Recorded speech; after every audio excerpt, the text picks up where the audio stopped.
Hi guys, welcome to our channel. My name is Shubha and today I'm going to be doing awkward situations we have all experienced. Guys, I hope you like my new look for today. I'm wearing a cap, and although it's raining in Cape Town, it's not even sunny. I saw this beautiful cap in my wardrobe and I just had to wear it, and I did. And I'm actually also a fan of Terry TV as well as Cutie, and I know wearing a cap is actually their trademark. And so for today I decided I'm just going to wear this beautiful cap, and why not? It actually matches with my red jersey as well, so I think this is the whole package. Yep, let's get started. Waving at someone you don't know. This is one of those situations, oh my god, you look at someone, you really think that you know that person, so you decide to wave with them, but you're actually not really sure, but you just said, hey, what the hell, I'm just going to take the risk and just wave with them. This has happened so many times, and then the person ends up like looking at you and like, do I really know you? I don't think so.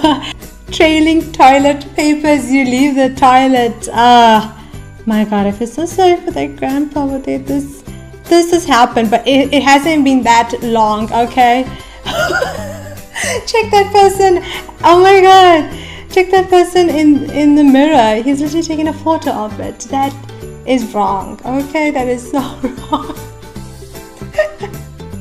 The kiss on the cheek situation, oh my god, if you're especially not used to it, or it's not practiced in your culture, and then all of a sudden you meet up somebody from a different culture and they always practice this, and eventually when you're saying goodbye to that person just leans back for, you know, the kiss on the cheeks, and you're like, how do I say this politely, or what do I do? You know, it's really confusing. I know that moment. So my parents are actually born and brought up in India, and I'm influenced by the Indian culture, and we normally just don't kiss on the cheeks, and I actually don't mind doing it, but for me it is awkward because it's something that I'm just not used to. Tripping and then trying to strut away like it was no big deal, but try to brush it off like you're not embarrassed, which would be far more convincing if your cheeks went bright red with humiliation. Gee, man. Oh, I would rather be concerned if everything's okay with my face and my bleeding, you know. Having whatever hilarious stunt you just pulled be ignored. What we look like when our best friend is talking with someone else. My mom never gets jokes, so it just goes straight to her head, and all of a sudden she just becomes so serious about it. Or she totally ignores what you do, and you're gonna have to do it multiple times until she gets it. So yeah, I can understand that, and it can be really embarrassing if you're with another person, like a third person. They're like, what the hell is going on? Saying your goodbye and then walking in the same direction together. This has happened so many times to me. Oh, it's uncomfortable. You have already said everything you needed to say to each other. You have said your farewells, and now there's nothing to do but hold a forced smile as you walk alongside each other in the most unnatural display of friendship any passerby has ever witnessed.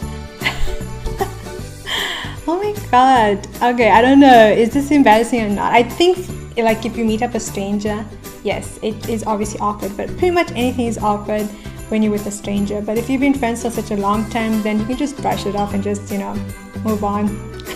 Hitting on someone mid-conversation, oh my god, this has happened so often. Actually, I've been a victim of this, mostly, yeah. And of being spat on mid-conversation. Yep, that is me.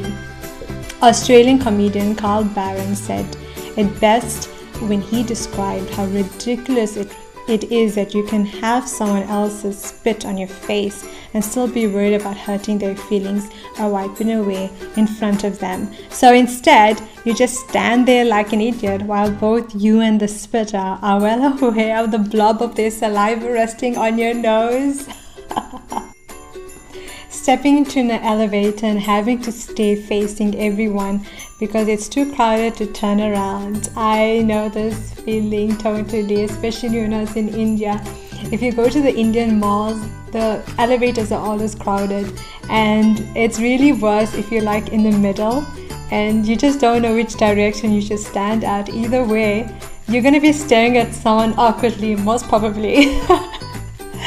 Having to introduce someone to a friend when you don't know their name. This is always happening to me, guys, because I'm terrible in remembering people's name, especially if I've just met them. It really takes weeks to try and remember their name. I meet a friend that I haven't actually spoken to in 10 years, and this person just comes to me like, "Hey sugar," and I'm like, hey. And you know what, I do recognize the face very well, but then I'm like, scratching my head, like inside my head. I do not know how to explain that, because if I scratch my head outside, it'll make it kind of obvious, that I'm being disrespectful to this person that I actually don't even remember the name of. So yeah, I know how that feels. Totally, I get it. Constantly making brief eye contact with someone on public transport every few moments.